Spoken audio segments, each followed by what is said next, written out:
कि जल्दी जल्दी शादी कर लो, बच्चे करने की उम्र निकल जाएगी। किस लिए करूँ बच्चे? ये दिन दिखाने के लिए। और कि मेरे जैसे बहुत सारे ऐसे लोग हैं जो सेम फील कर रहे थे। देश में नीट पेपर लीक का मुद्दा इस वक्त सबसे ज्यादा सुलग रहा है। जंतर मंतर पर कांग्रेस जनता पार्टी यानी सीजेपी का विरोध प्रदर्शन और उस पर सुरक्षा बलों की कार्रवाई लगातार सुर्खियों में है। लेकिन इस गंभीर राजनीतिक और छात्र आंदोलन के बीच अब सोशल मीडिया इन्फ्लुएंसर्स की भी एंट्री हो चुकी है, जिसे लेकर एक नया बवाल खड़ा हो गया। मशहूर क्रिएटर समीक्षा सूद के 2 back to back videos viral होने के बाद इंटरनेट की जनता उन पर बुरी तरह भड़क उठी है। कोई इसे सीजेबी प्रोटेस्ट को भुनाने का नया पैंतरा बता रहा है, तो कोई इसे कंटेंट के लिए ओवर एक्टिंग का नाम दे रहा है। आखिर समीक्षा सूद ने ऐसा क्या कह दिया कि वो ट्रोलर्स के निशाने पर आ गई, और ट्रोल्स होने के बाद समीक्षा का क्या करारा जवाब आया है। मामला तब गरमाया जब समीक्षा सूद ने इंस्टाग्राम पर एक वीडियो पोस्ट किया। वीडियो में वो तंज कसते हुए कहती नजर आई कि जल्दी जल्दी शादी कर लो, बच्चे करने की उम्र निकल जाएगी, और फिर आगे बेहद भावुक होकर बोली, क्या ये दिन देखने के लिए? लोग है ना, कई बार मुझे बोलते हैं कि जल्दी जल्दी शादी कर लो, बच्चे करने की उम्र निकल जाएगी। किस लिए करूं बच्चे?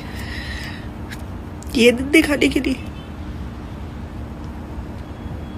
दरअसल उनका सीधा इशारा जंतर मंतर पर सीजेपी प्रोटेस्ट के दौरान छात्रों पर सुरक्षा बलों द्वारा की गई कार्रवाई और लाठीचार्ज पर था। इसके तुरंत बाद उन्होंने एक और पोस्ट शेयर किया, जिसमें वो बिना कुछ बोले सिर्फ रोती हुई नजर आ रही थी, और वीडियो के ऊपर लिखा था, कंट्री में ये क्या हो रहा है।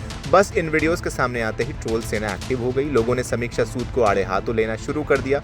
कुछ यूजर्स ने कमेंट किया कि क्या सीजेपी प्रोटेस्ट के नाम पर ड्रामा और एक्टिंग चल रही है। वहीं कुछ लोगों का कहना था कि समीक्षा इस गंभीर मुद्दे को एक अलग ही एंगल देकर सिर्फ अपने व्यूज और सिंपैथी बटोरने की कोशिश कर रही हैं। एक यूजर ने लिखा, मत करो बहन, मुझे शर्म आ रही है। एक और यूजर ने लिखा, what is going on Instagram, these creators OMG। एक और यूजर ने लिखा, लगता है मैडम अपनी इस वीडियो पर बैकग्राउंड म्यूजिक डालना भूल गई। एक और यूजर ने लिखा, इतनी ओवर एक्टिंग। एक और रीजन लिखा, सेल्फ गोल था बहन, last video, damage is done. जो थोड़े बहुत फॉलोअर्स थे आपके पास वो भी गए, अब बोर्ड से काम चलाइए। दरअसल लगातार हो रही भारी ट्रोलिंग के बाद समीक्षा सूद भी चुप नहीं बैठी। उन्होंने तुरंत सामने आकर ट्रोलर्स को मुंह तोड़ जवाब दिया है। समीक्षा ने साफ किया कि एक जिम्मेदार नागरिक और इन्फ्लुएंसर होने के नाते देश के युवाओं और छात्रों पर हो रहे एक्शन को देखकर उनका दिल दुखा था, और वो सिर्फ अपनी भावनाएं व्यक्त कर रही थी। इसे कोई प्रोपेगेंडा या एक्टिंग ना समझी जाए। 3 बातें। पहली बात कि कल मैं हेल्पलेस फील कर रही थी, इसके लिए मुझे रोना आ गया, और आई एम श्योर कि मेरे जैसे बहुत सारे ऐसे लोग हैं जो सेम फील कर रहे थे। और अगर आपको लगता है कि हम सब एक्टिंग कर रहे थे तो फिर ये आपकी प्रॉब्लम है, हमारी नहीं। दूसरी बात, इसे रीढ़ की हड्डी बोलते हैं। ये बाजार में नहीं मिलती, पैसे देकर खरीद नहीं सकते। सबके पास अपनी अपनी होती है, यूज कर लेते हैं इसके पहले कि लाठी मार के तोड़ दी जाए। तीसरी बात, यहाँ कोई किसी बंदे या पार्टी के सपोर्ट में बात नहीं कर रहा है, बात मुद्दे की हो रही है, इसलिए मुद्दे की बात करो।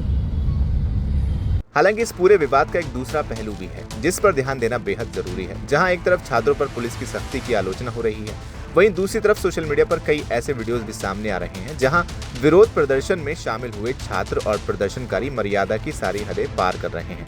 कई लाइव स्ट्रीम और वीडियोस में प्रदर्शनकारियों को सरकार और सुरक्षा बलों के खिलाफ बेहद आपत्तिजनक और अपशब्दों का इस्तेमाल करते सुना गया है। जनता का एक बड़ा वर्ग ये भी कह रहा है कि हक की लड़ाई और अपनी मांगे रखना सही है, लेकिन आंदोलन के नाम पर ऐसी भाषा और असभ्यता को बिल्कुल भी जायज नहीं ठहराया जा सकता।